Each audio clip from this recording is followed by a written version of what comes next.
Multi tenant AI as a service का। So AI as a service का मतलब ये है कि सर्वर एक है पर मल्टीपल डिपार्टमेंट के मल्टीपल लोग उनको यूज कर रहे हैं। अभी करंट में storage as a service, software as a service, ये सब एडब्ल्यूएस के द्वारा प्रोवाइड किया जाता है, जिसका भारत में 15,000 करोड़ का बिजनेस है। इसमें सर एक रिस्क, सिक्योरिटी रिस्क रहता है कि विदेशी कंपनियां या विदेशी स्वामित्व की इंडियन कंपनियां या वो इंडियन कंपनियां जो कि बैकएंड में विदेशी कंपनियों के द्वारा प्रोवाइड की गई सर्विस यूज कर रहे हैं, उनके द्वारा आपका डेटा, जैसे कि कुछ गवर्नमेंट की संवेदनशील फाइल्स कभी भी उनके द्वारा फॉरेन एजेंसीज द्वारा असेस की जा सकती है, क्योंकि वो इंडियन लॉ के द्वारा बाइंड नहीं है। और दूसरी बात कि पता भी नहीं चलता, तो इसलिए एक इन हाउस अगर AI as a service architecture हो तो ये बहुत ही सुरक्षा कारणों से और अ, आर्थिक कारणों से भी बहुत ही ज़्यादा फायदेमंद है सरकार के लिए। तीसरी चीज मल्टी टेनेंट आर्किटेक्चर का मतलब होता है कि आपके पास सर्वर एक है और उसके ऊपर आपने सॉफ्टवेयर कोड भी एक बार ही लिखा है, परंतु आप उन चीज़ों को लेटेंसी वगैरह हैंडल इस तरीके से कर रहे हो कि मल्टीपल डिपार्टमेंट के मल्टीपल लोग अ, उसको अपना समझ के ही यूज कर रहे हैं, उनको पता भी नहीं है कि बाकी के लोग भी इसको यूज कर रहे हैं। जैसे कि 10,000 यूजर्स के पास में 15-15 GB डेटा है जिसमें वो अपनी फाइल्स रख रहे हैं। फाइल्स सारी जा रही है एक ही सर्वर पे, पर वो सबके पास अपना 15 GB पर्सनल स्पेस है। इसके अंदर मैं एक एग्जांपल देना चाहूंगा कि सपोज एक हमारा एक AI as a service platform है जिसपे एक राजस्थान पांडुलिपि रिसर्च कॉलेज जयपुर ने सर्विस ले रखी है। तो वो सर्विस कैटलॉग में जाके सर्विसेज, जैसे अपने पास अभी 3 ही सर्विस है टोटल जो हम प्रोवाइड कर रहे हैं। तो इसमें हिस्ट्रिकल डॉक्यूमेंट एनालिसिस जो महाजनी लिपि के अंदर या राजस्थानी पुरानी लिपि में हस्तलिखित रिकॉर्ड है, उनको अगर वो ट्रांसलेट करना चाहे तो वो आप सब्सक्राइब कर सकते हैं ऐसे जाके। और एआई असिस्टेंट्स फॉर ऑफिसर्स भी मान लो सब्सक्राइब करना चाहे तो फिर वो उनको यूज कर पाएंगे और इस डिपार्टमेंट में जितने भी लोग हैं वो भी उसको यूज कर पाएंगे।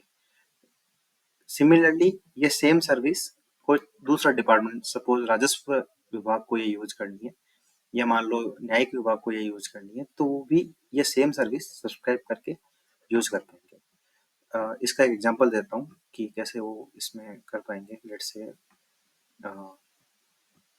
से ये फाइल है, तो इसमें वो जो भी डॉक्यूमेंट लिखा हुआ होगा वो उसका ट्रांसलेट दिखाएगा, उसका एक माइंड मैप बना देगा कि ये क्या चीज़ है। फिर आप इससे कोई भी क्वेश्चन पूछोगे उसका आंसर कर देगा, आप इसको समराइज करने को बोलोगे वो कर देगा, प्लस आप उसको ट्रांसलेट करने को बोलोगे तो वो भी कर देगा। तो ये एक सर्विस है। सिमिलरली ए असिस्टेंस की सर्विस है। आप इसको ऐसे देखिए कि राजस्थान गवर्नमेंट के 20 डिपार्टमेंट है, 20 डिपार्टमेंट अपने अपने लिए अलग अलग एआई असिस्टेंट बनवा रहे हैं कंपनियों से, प्लस अलग अलग जगह रख रहे हैं, तो उनकी सिक्योरिटी कॉस्ट, उनको मेंटेनेंस कॉस्ट, सब कुछ अलग अलग लगेगा। परंतु अगर ये यूज करते हैं मल्टी टेनेंट आर्किटेक्चर तो ये काफ़ी इजी हो जाएगा मेंटेन करना।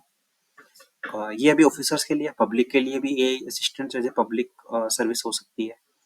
तो ये ऑफिसर्स के लिए जो इनकी मीटिंग शेड्यूल्स में या फिर उनके डॉक्यूमेंट समराइजेशन में या फिर उनके ट्रिप प्लानिंग में हेल्प करेगा।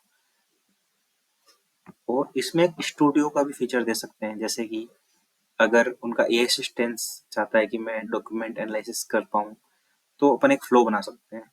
एक अच्छा एग्जांपल इसका ये होगा कि पिछले 3 साल में कितनी फसल मेरे कृषि विभाग को निकालना है कि पिछले 3 साल में जो कि कितनी फसल हुई है, तो उसके लिए उनको सैटेलाइट एनालिसिस करना पड़ेगा। तो इसमें एक स्टूडियो में एक हो सकता है, बेसिकली ये डेवलपर ही इसको चेंज करेगा, ये मतलब जो तकनीकी विभाग के लोग हैं वही उसको चेंज करेंगे। तो इसमें वो भुवन मैप से इमेज इसरो से इमेजेस ले सकते हैं, उनको एनालिसिस कर सकते हैं, उनमें डिफरेंस निकाल सकते हैं, उनकी कैलकुलेशन कर सकते हैं। और कोई थर्ड रिकॉर्ड है, सपोज गिरदावरी वगैरह कुछ है रिकॉर्ड्स, तो वो ले सकते हैं, उनका एनालिसिस कर सकते हैं। तो वो सब आप इस स्टूडियो में मैनेज कर सकते हो कि आप इसके बाद में क्या करोगे, इसके बाद में क्या। ठीक है, रिपोर्ट वो समराइज कर पाएंगे कि ये को रिपोर्ट पुलिस से मिली है, इसमें क्या दिक्कत हुई थी, और वो अपनी मीटिंग्स देख पाएंगे, वो अपनी सैटेलाइट मैप इसमें एनालिसिस कर पाएंगे, और वो अपनी एआई असिस्टेंट्स का यूज कर पाएंगे, अपनी जो अपलोडेड फाइल है वो पुरानी देख पाएंगे, या उनको कोई डिस्कशन है वो उस डिस्कशन को देख पाएंगे। तो यही सर है, ये अगर बड़े लेवल पे किया जा सकता है, क्योंकि इंडिया में और राजस्थान में स्पेसिफिकली कंप्यूटर साइंस स्टूडेंट्स खूब है जो कि अभी एआई में रिसर्च कर रहे हैं। मैं खुद डीप लर्निंग डॉट एआई का ब्रांड एम्बेसडर हूँ। एआई से मैं पिछले 8-9 साल से जुड़ा हुआ हूँ सर। तो अगर सही समय पे अगर इसमें गवर्नमेंट अगर इनिशिएटिव लेती है, और ये केवल गवर्नमेंट के लिए नहीं है सर, ये सेम चीज प्राइवेट के लिए भी इम्प्लीमेंट की जा सकती है।